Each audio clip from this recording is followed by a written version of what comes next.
live. Yeah, yeah, we going live. Hey, hey, we going live. Yeah, yeah, we going live. Yeah, yeah, we going. Yeah, yeah, yeah, we going. Yeah, yeah, yeah, we going live. From the 50-yard line, we going live. From the 50-yard line, we going live. From the 50-yard line. Hey. Loving it. All right. Let's move on to our mental health moment. This story right here of Mrs. Sara True, was just very enlightening. She starts the article talking about how at 13 or 14, she would get really bad anxiety from taking tests and competition. She said that this anxiety led over into depression. She talks about how anxiety and depression go hand in hand. And she said that was the genesis of it. That's when she first started feeling those feelings, that feeling of anxiety. And she even talked about when it got to its height, or maybe its lowest point for her. But when it got to its height, her and her husband are both runners. She's a triathlete. Her husband's a runner as well. He didn't make the Olympics in 2016 at Rio. And so she started to internalize that as if she had taken on all of the pressure, to make it and to be successful and to medal. Long story less long, she ends up cramping really bad and isn't able to finish. And so she started feeling, those feelings of failure, and that she let her family down, that she let her country down. And she said this was the height of her anxiety and depression. Because just training would provide a level of anxiety in the competition, because she felt all of this intense depression. And so she spoke about how right now she is feeling the best she's ever felt. Or at the time of this article, she was feeling the best that she's ever felt because she went and sought help. And one of the good quotes I took from her in this article, and let me not misquote her, so I'll pull it up. She said, "My advice to others struggling with mental illness is to realize that yes, it's abnormal, but it's also normal in the sense that it can happen to anyone. Get help." There you go. If you're an athlete, don't be afraid to alter your training. It's hard for a super driven person to dial back their workload, but if you're in the thick of a mood disorder, you probably should. It's no different than shin splints or stress fracture. Make your coaches aware of what's going on. It's important for athletes to have a strong network in place. And I just thought that was really good advice. Oh, she went all the way. I love it. Like, everything she said is absolutely accurate. I love it. Absolutely. Yeah. So, you look at it just like that's right. In other words, she's saying look at it like an injury. It's an injury. I'm dealing with something and I need to go deal with it. Not that I'll be gone forever. I just need to back away and long enough to get better, and then I'll be back. Yeah. And I love that she made the distinction of abnormal and normal. Yeah. Like, it's normal in the sense that we all, you know what I'm saying, on some level, right, or anyone could deal with it. It's normalcy because it's not it's not a strange abnormal thing. It's that's what makes it normal. You just feel abnormal, but it's not. Yeah. And she in the first statement, she recognized that part. Like, it's abnormal in the sense that, like, you need to go get help. Don't this isn't a regular thing. So you have the option of going to get help, but know that you aren't doing this alone. You aren't the only person affected by this. You know what I read? I don't know that I've read a percentage, but I know I read it. I've been reading a lot of stuff. Obviously, it's a lot of stuff out there on race and inequality and what's going on in the African American community. And that was one of the things that struck me. And I've said it for years, but I'm glad to know that people recognize it. Not that I thought I was the only one, but just that people recognize that one of the biggest issues that happens in our community is mental illness that goes unchecked. So many of us, if nothing else, PTSD. Nothing else. I mean, as a race right now, honestly, I feel like most of us are experiencing PTSD right now.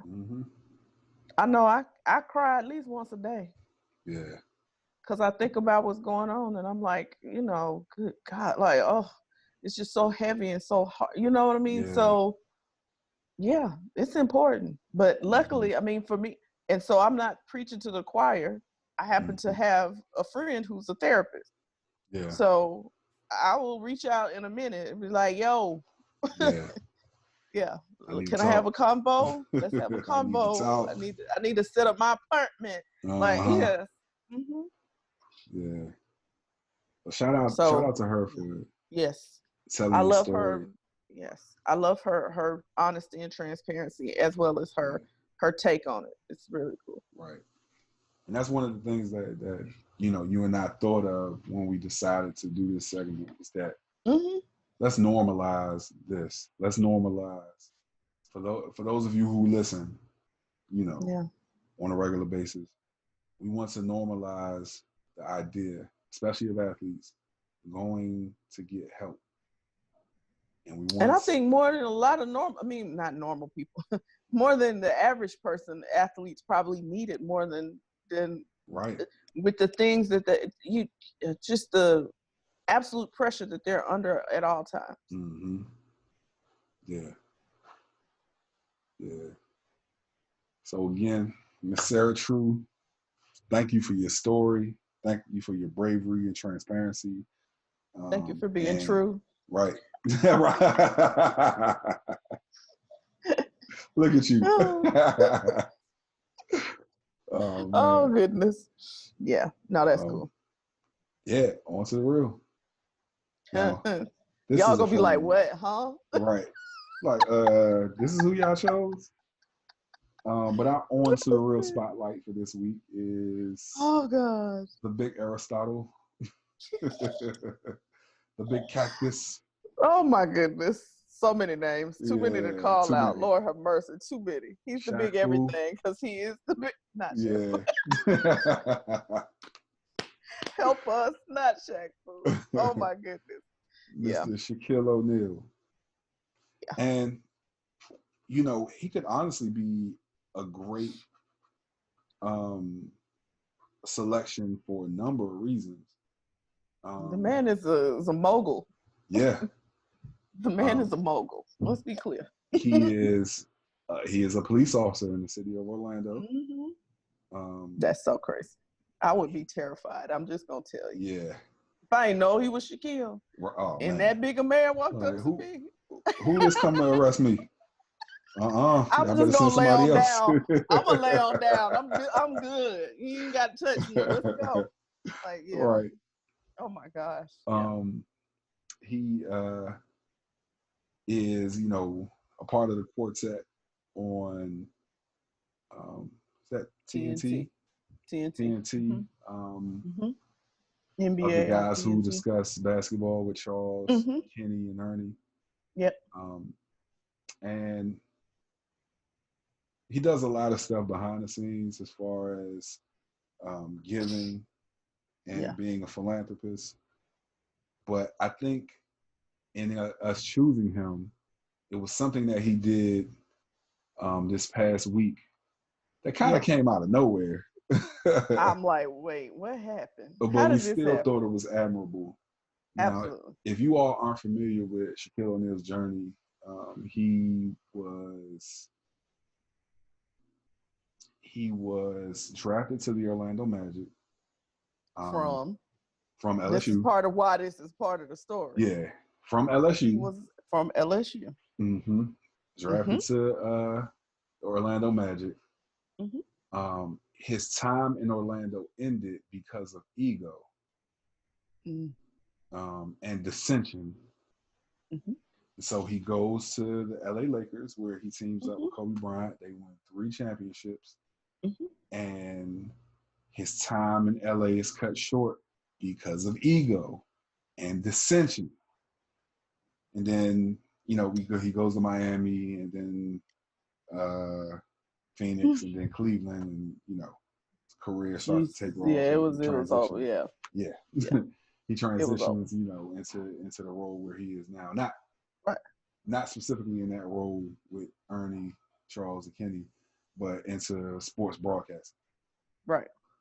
And so last week, when everything went down with Drew Brees' statements on the flag and kneeling and protesting, Shaq said he reached out to some of the New Orleans Saints to tell them not to allow the outside world to bring dissension into their locker room, because he allowed it on more than one occasion.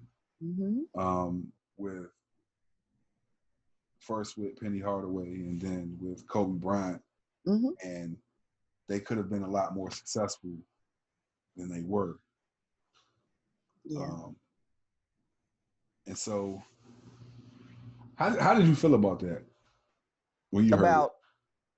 Well, first of all, it caught me off guard because I was like, "Wait, what's Shaq? Huh?" Right. But you don't play football. You play. But anyway, you know. So the cross sports thing was first for me. Like, what? But what it said to me was, this is a man who's checked himself. Yeah. And introspected and grown up, quite frankly. And so what we're all charged with doing is taking our own experiences and being able to help somebody else make better decisions when they're in that same situation. Right. We're all charged with that. We don't go through the things, the trials, the tribulations we go through for us. We go through them for somebody else. Right. I say that all the time. Right. And so I love that he took his own mistakes and he's owned up to them, and he's taken them, and he's saying, let me help some other people not go through and do what I did. Right. And so for me, I'm really proud of that he took that stance, because, and then the fact that, I mean, he's Shaquille, so it's a little different, but again, you played in the NBA. They could have easily been like, dude, get out of here. You know, you don't know nothing about football culture. You play basketball, like you don't get this. But because he's Shaquille O'Neal, I'm sure that carries weight, no pun intended, with them to say, well, Shaq saying this, you know, he was a champion. You know what I mean? This is a champion, and this is somebody who's successful, and most of them are old enough to know some of the story. You know what I mean? To say, okay, yeah, we know he messed. I mean, some of them old enough to remember him telling Kobe to eat. Yeah. So, all of that. So, either way. Oh man, I forgot about that. I did. That's one of the most horrific. I was like, did he just say? Like, you know, I'm like, Lord, Shaq. Come on, Shaq. I was like, come on, Shaq. Come on, bro. Oh, so, man. Yeah. So, for him to be in that position and him to be able to put aside his own, you know what I mean? Like, his ego, essentially, to do what we're supposed to do, which is help somebody else to be better. I appreciated it. Even even from a Black man standpoint, you know what I mean? Like, you put down a whole bunch to be a pride, ego, all kinds of stuff. Not that you're not full of pride, but you put down the bad pride, I guess is what I can say. Because you could have been like, oh no, that white boy on his own, you know? Right, yeah. But yeah. So I appreciated it. Yeah, me too. I appreciate it. If that's your thoughts. Yeah. Yeah. All right, feel good final thought? Yeah. All right. So, Mr. Karan Johnson. Yes. Oh, Lord have mercy. I can't even imagine. Listen, thank you, Jesus, that he's back on American soil. I can't even imagine. What he was in Romania? Yes. I believe. Yeah. So he played basketball overseas. To give you the story, he played basketball overseas, and he's pretty much been stuck. Yeah. For the past 3 months. In Romania. That has to have been nerve-wracking. Absolutely. And the part that really makes this horrible is his wife Gina is now 8 months pregnant. So she was 5 months pregnant at the time when he got stuck. So she was worried he wasn't gonna make it back in time enough to even see the baby born. Yeah. So he's in quarantine right now for 14 days, which I'm okay because your feet on soil. You know what I mean? Like if I'm her, I'm like, you here though? Like, yeah, right. He ain't gonna be able to be in there with her no way. So it's okay. Like really, but at least you'll be able to see your baby. But, I could take those 14 days. You know, put your feet that's back easy after 3 months. Yeah. Yes. Yeah. Longer, really, because he was probably over there for some time before. Before the 3 months, yeah. Yeah. So yeah, but yeah. And just what I know of some of the players that I know who have played overseas, they do it because it's the way for them to make a living and do what they love. But most of the time, they're not really like in love with the place they're in. Right. And they're just doing what they got to do. I mean, most of the people don't speak English, so you don't have a lot of people you can probably hang out with for the most part. And it's finding somebody to cut your hair in a country where it's 95% white. Like, what are you supposed to do with that?